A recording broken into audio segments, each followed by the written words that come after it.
Escúchame con el corazón abierto, porque no creo que hayas llegado hasta este mensaje por accidente. Yo sé que hay gente que está oyendo estas palabras con una sonrisa por fuera y una tormenta por dentro.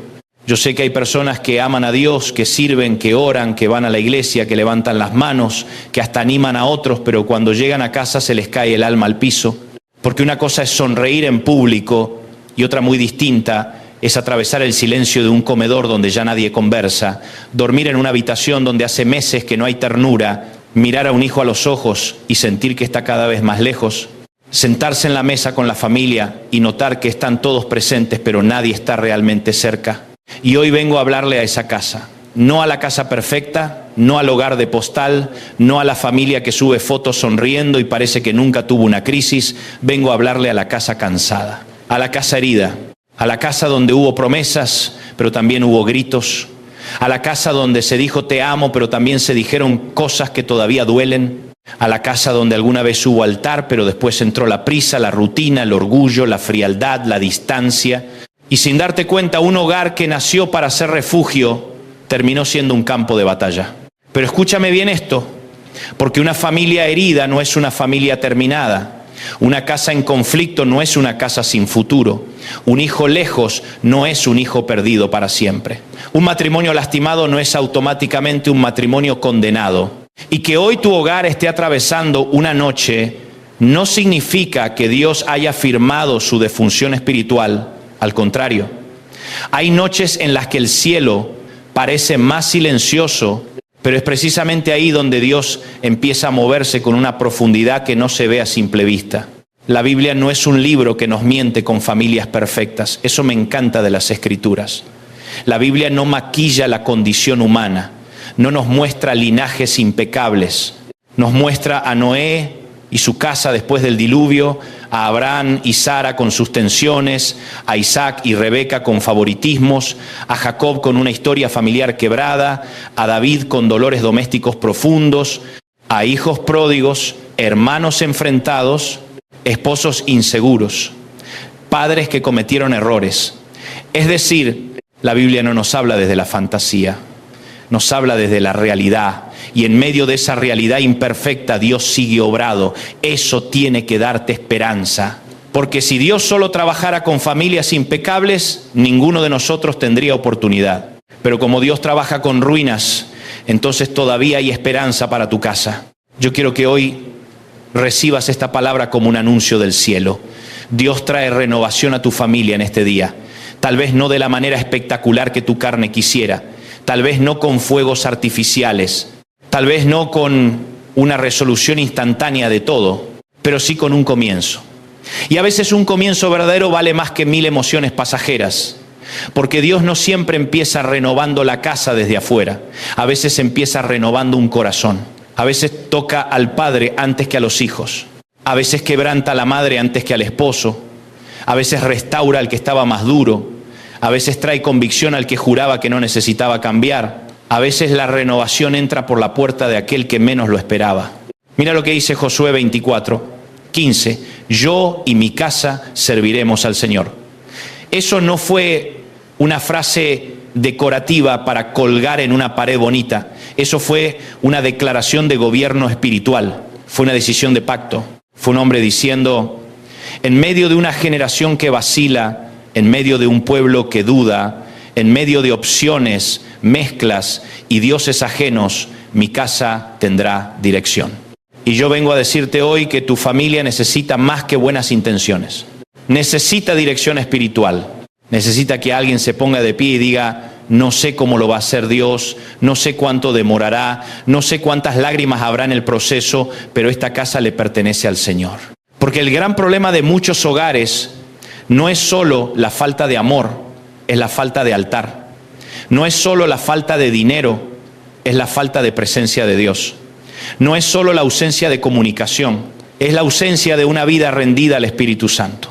Hemos querido resolver con psicología lo que también necesita quebrantamiento. Hemos querido corregir conductas sin sanar corazones. Hemos querido que la familia cambie sin que nadie se arrodille. Y hay cosas que no se resuelven solo con técnicas. Hay cadenas que se rompen cuando alguien vuelve a invocar el nombre del Señor dentro de la casa. Yo no estoy despreciando la sabiduría, el consejo o el acompañamiento, no. Hay veces en que hacen falta conversaciones serias, ayuda pastoral, terapia, arrepentimiento práctico, límites claros y decisiones concretas.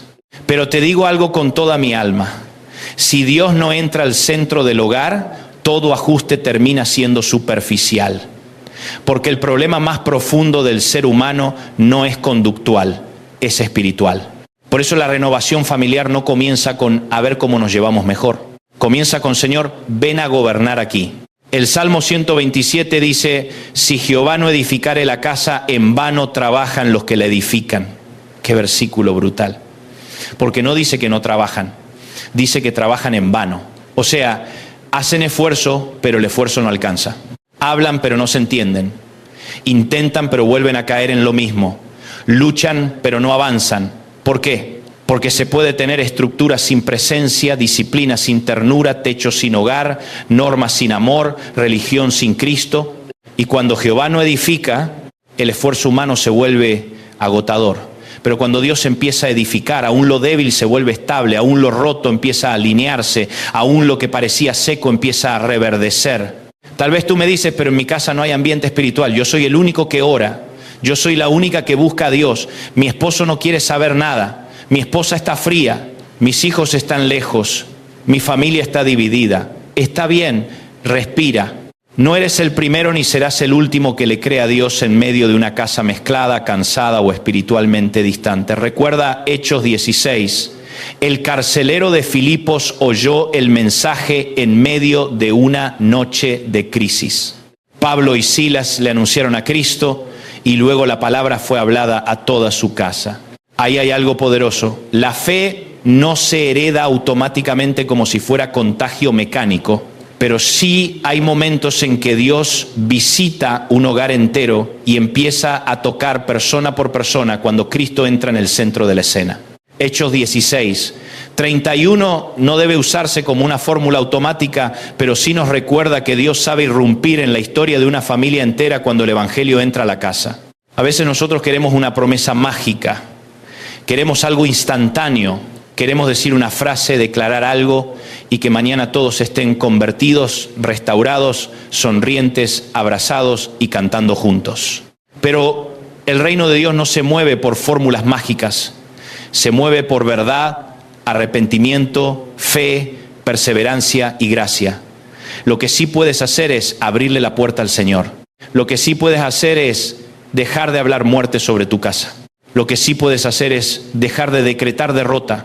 Lo que sí puedes hacer es dejar de decir, ya no hay nada por hacer.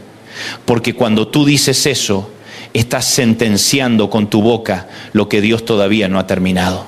Quiero llevarte a Joel 2:25, donde el Señor dice, y os restituiré los años que comió la langosta. Ese pasaje, en su contexto, habla de restauración después del juicio y del arrepentimiento del pueblo. No es un eslogan vacío, es una palabra que nace en medio de devastación real. Había cosechas arruinadas, había pérdida, había daño acumulado y Dios dice, yo puedo restaurar. ¿Sabes qué significa eso para una familia? Que Dios no solo puede tocar el presente, también puede redimir el tiempo herido. Puede sanar conversaciones que debieron ocurrir hace años, puede reconciliar etapas perdidas, puede traer fruto después de temporadas secas, puede devolver dignidad donde hubo vergüenza, puede hacer que una casa que vivió estaciones de esterilidad vuelva a experimentar vida. Tú dirás, pero en mi casa se perdió demasiado. Se perdió la confianza, se perdió el respeto, se perdió la alegría, se perdió la inocencia, se perdió el diálogo, se perdió la pureza, se perdió el vínculo con un hijo. Escúchame, no minimizo tu dolor. No te estoy diciendo que hagas de cuenta que no pasó nada. No te estoy diciendo que niegues la herida. Lo que te estoy diciendo es que Dios sabe trabajar con pérdidas irreparables para el ser humano. Lo que tú no puedes reconstruir solo, Él lo puede empezar a restaurar por gracia. Y aquí hay algo fuerte. Renovación no significa volver exactamente a lo que era antes. A veces queremos eso. Queremos que todo quede igual que antes del golpe. Pero Dios muchas veces no restaura para retroceder, sino para redimir. No te lleva al mismo punto, te lleva a uno más maduro. No te devuelve ingenuidad, te da sabiduría. No te devuelve simple emoción, te da convicción. No te devuelve apariencia, te da verdad. Hay casas que después del quebranto nunca vuelven a ser como antes. Y gracias a Dios por eso, porque antes había muchas cosas que también estaban mal escondidas bajo la alfombra. La renovación verdadera no tapa, la renovación verdadera limpia. Lucas 15 nos regala una de las escenas más tiernas y más poderosas de toda la Biblia: el padre y el hijo pródigo. El muchacho se va, rompe, malgasta, se degrada, toca fondo y vuelve en sí. Qué frase extraordinaria: volvió en sí. Porque antes de volver a la casa, volvió en sí. Antes de abrazar al padre, tuvo que reconocer su ruina. Antes de restaurarse la relación, hubo convicción. Esa es la parte que nadie quiere escuchar, pero es la verdad. No hay renovación familiar sin verdad. No hay restauración donde todos quieren quedar bien. No hay casa renovada si nadie dice me equivoqué. El orgullo es uno de los peores incendios domésticos. Quema lento, pero arrasa todo. El hijo vuelve quebrado. El padre lo ve de lejos, corre, lo abraza, lo besa, lo recibe. Ese padre representa el corazón de Dios. Pero ojo, la gracia no niega el pecado. La gracia abraza al que se arrepiente. La gracia no es complicidad con la rebeldía. La gracia es restauración para el que vuelve. Y yo sé que aquí hay padres y madres que están llorando por hijos que se fueron lejos en el corazón, quizá no geográficamente, pero sí espiritualmente. Hijos que todavía viven en casa, pero ya no viven cerca del corazón de los padres. Hijos que sonríen, pero están rotos. Hijos que se endurecieron. Hijos que probaron el mundo y ahora ni saben cómo regresar. Quiero decirte algo en el nombre del Señor. No dejes de creer en el Dios que sigue mirando el horizonte. No dejes de creer en el Dios que todavía corre hacia el que regresa. No dejes de creer en el Dios que pueda hacer que alguien vuelva en sí. Y aquí voy a decir algo que no siempre gusta. A veces oramos por el hijo pródigo, pero nadie quiere hablar del hermano mayor. Y hay familias llenas de hijos mayores. Personas que nunca se fueron físicamente, que siempre hicieron lo correcto en apariencia, pero tienen el alma llena de dureza, juicio, resentimiento y superioridad moral. Y eso también destruye hogares. Porque una casa no solo se rompe por la rebeldía escandalosa, también se rompe por la amargura silenciosa. Hay gente que nunca abandonó la iglesia, pero hace años abandonó la ternura. Nunca dejó de cumplir, pero dejó de amar. Nunca se fue lejos en conducta, pero se fue lejos en corazón. Por eso Dios no solo quiere traer de regreso al que está lejos, también quiere sanar al que está cerca, pero endurecido. Porque la familia se renueva cuando el pródigo vuelve y cuando el resentido sana, cuando el herido perdona y cuando el culpable se arrepiente, cuando el padre abraza y cuando el hermano decide entrar a la fiesta de la restauración. Malaquías 4:6 dice: Él hará volver el corazón de los padres hacia los hijos y el corazón de los hijos hacia los padres. Ahí aparece una palabra hermosísima en el pensamiento bíblico: volver. En hebreo, la raíz shuv apunta a regresar, volverse, restaurarse, dar la vuelta, cambiar de rumbo. Eso es una palabra de renovación. Dios no dice solamente mejoraré la conducta. Dios habla del corazón. Porque el problema familiar más profundo no es solo de modales, es de corazón. Corazones distanciados, corazones cerrados, corazones orgullosos, corazones decepcionados, corazones que siguen conviviendo, pero ya no se tocan. Y cuando Dios hace volver el corazón, algo milagroso ocurre. El padre deja de relacionarse solo desde la autoridad y vuelve a relacionarse desde el amor. El hijo deja de mirar al padre solo como una figura dura y empieza a verlo como cobertura. La madre deja de sostenerlo todo sola y vuelve a descansar en Dios. El hogar deja de ser un sitio de tensión crónica y empieza a convertirse en un lugar donde se puede respirar otra vez. Ahora bien, no confundas renovación con pasividad. Hay gente que dice, si Dios quiere renovar mi familia, que lo haga. No, hay una parte que le corresponde al cielo y una parte que te corresponde a ti. Deuteronomio 30:19 dice: escoge pues la vida para que vivas tú y tu descendencia. Qué impresionante. Hay decisiones que no afectan solamente tu presente, afectan a tu descendencia. Cuando tú eliges perdonar, eso toca generaciones. Cuando eliges humillarte, eso toca generaciones. Cuando eliges romper un patrón de violencia, eso toca generaciones. Cuando eliges dejar una adicción, eso toca generaciones. Cuando eliges volver al altar, eso toca generaciones. No estás peleando solo por tu comodidad emocional. Estás peleando por la historia espiritual de los que vienen detrás de ti. Y déjame hablarte claro, hay familias que necesitan romper ciclos. Ciclos de gritos, ciclos de abandono, ciclos de infidelidad, ciclos de silencio, ciclos de machismo, ciclos de manipulación, ciclos de frialdad, ciclos de religiosidad sin amor, ciclos de padres ausentes y madres agotadas. Y alguien tiene que decir hasta aquí. Alguien tiene que plantarse en medio de la historia familiar y decir: esto pudo haber sido normal en generaciones anteriores, pero no seguirá gobernando mi casa. Porque Cristo no vino para que sobrevivas con heridas heredadas como si fueran destino inevitable. Cristo vino para hacer nuevas todas las cosas. Efesios 6, 1 hasta 4, habla a hijos y a padres. Les habla a ambos. Porque en el reino la responsabilidad no es de un solo lado. A los hijos les habla de obediencia y honra. A los padres les habla de no provocar a ira. ¡Qué equilibrio! Porque hay padres que corrigen sin ternura y hay hijos que reclaman sin honra. Hay padres que exigen sin escuchar y hay hijos que exigen respeto mientras desprecian toda autoridad. El Evangelio confronta a todos. Nadie sale inmune. Nadie puede sentarse en el trono del yo no tengo nada que cambiar. Y una familia empieza a renovarse cuando cada uno deja de mirar solamente la falla del otro y permite que Dios trate con su propio corazón. Quizá tú dices: pero yo tengo razón. Puede ser, tal vez la tengas, pero tener razón no siempre es lo mismo que estar listo para restaurar. A veces defendemos tanto nuestro derecho a tener razón que sacrificamos la posibilidad de sanar. Y yo no te estoy diciendo que ignores el pecado del otro, te estoy diciendo que no te enamores tanto de tu dolor que ya no dejes entrar a la gracia. Porque el rencor puede darte una identidad falsa, te hace sentir moralmente superior, pero te va secando por dentro. Y ninguna casa se renueva mientras cada uno acaricia su herida como si fuera un trofeo. Perdonar no es aprobar lo que pasó. Perdonar no es negar la justicia. Perdonar no es volver a una dinámica tóxica sin fruto de arrepentimiento. Perdonar es soltar el veneno. Es dejar de exigirte el papel de juez absoluto. Es decir, no quiero seguir enfermando esta casa con mi resentimiento. Hay familias donde la tensión ya no se explica por el hecho original, sino por los años de resentimiento acumulado encima del hecho original. Y eso tiene que terminar. Tal vez hoy el Señor no te está pidiendo que resuelvas 20 años de historia en una sola tarde.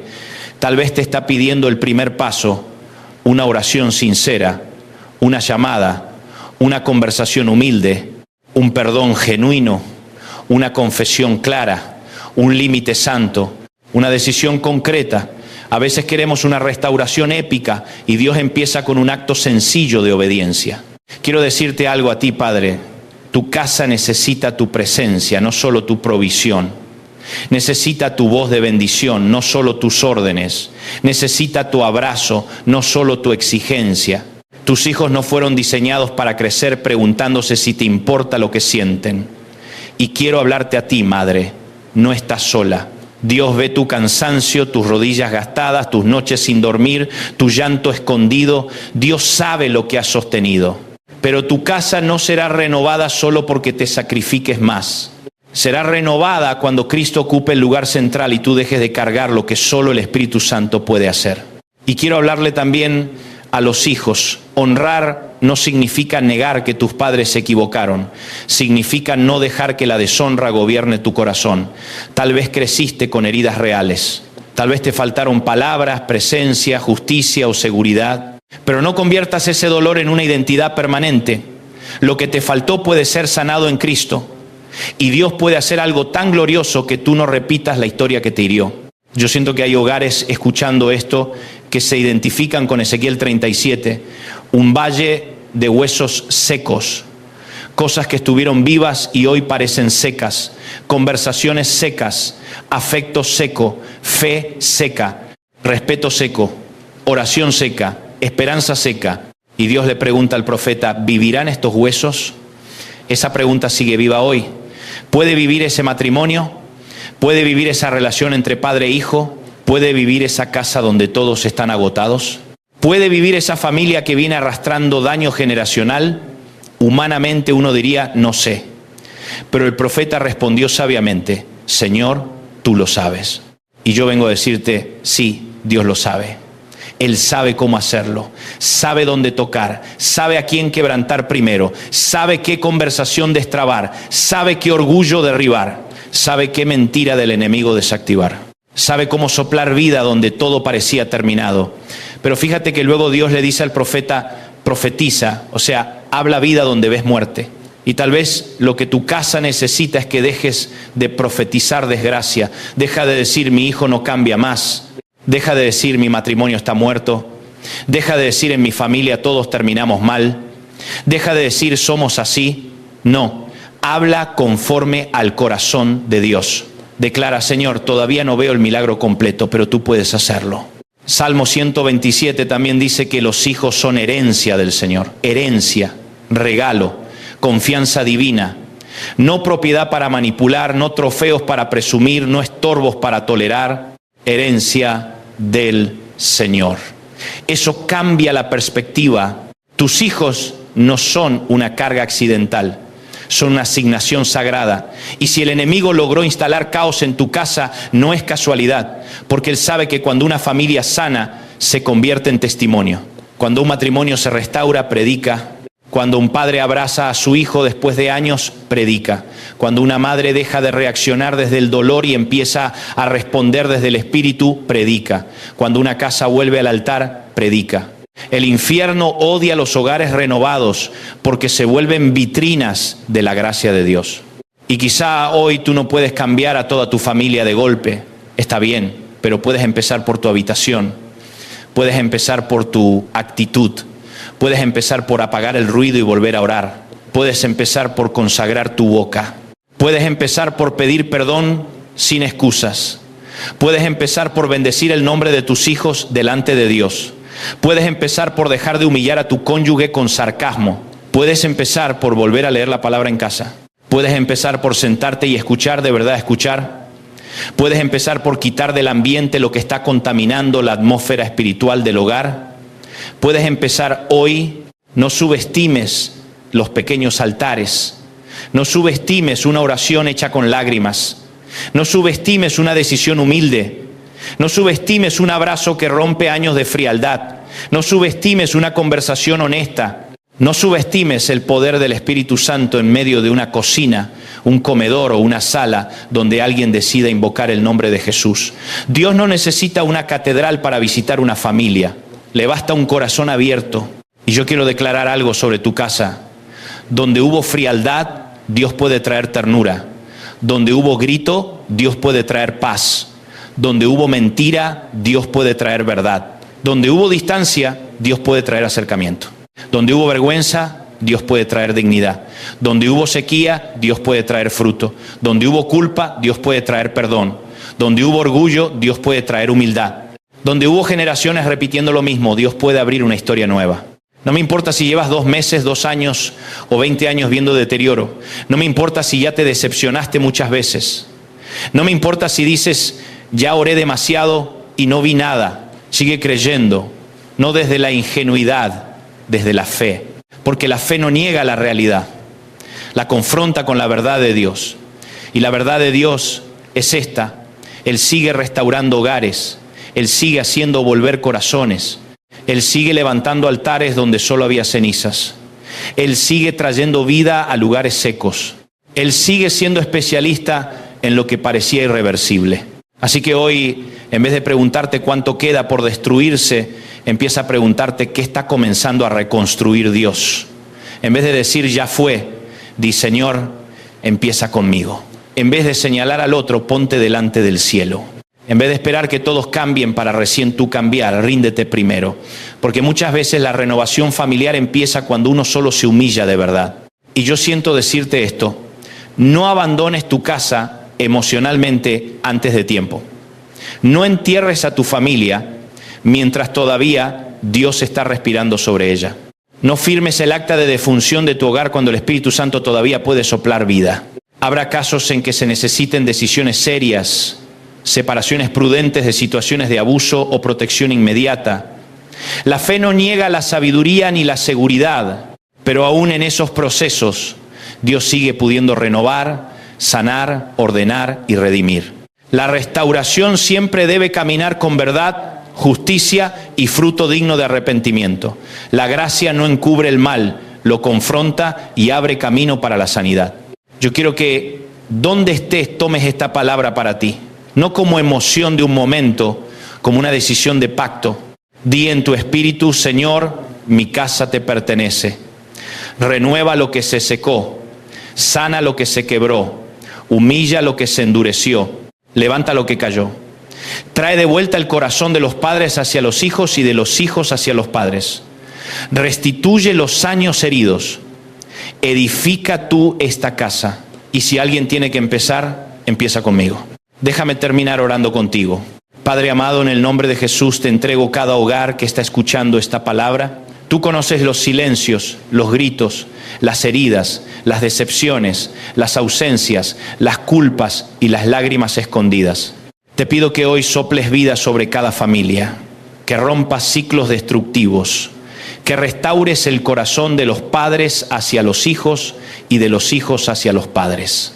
Que levantes matrimonios heridos, que abraces a los hijos pródigos, que sanes al resentido, que humilles al orgulloso, que consueles al cansado y que vuelvas a ser el centro de cada casa. Restituye los años perdidos, edifica tú el hogar y haz lo que nadie más puede hacer. Declaramos que nuestras familias te pertenecen, que tu paz entra a nuestra casa y que tu gracia será más fuerte que nuestra historia. En el nombre poderoso de Jesús, amén. Y hoy lo declaramos con fe. Dios trae renovación a nuestra familia en este día. Si esta palabra encendió tu corazón, compártela con alguien, suscríbete y ayúdanos a llevar este mensaje más lejos para que la palabra siga entrando a casas que necesitan volver a respirar.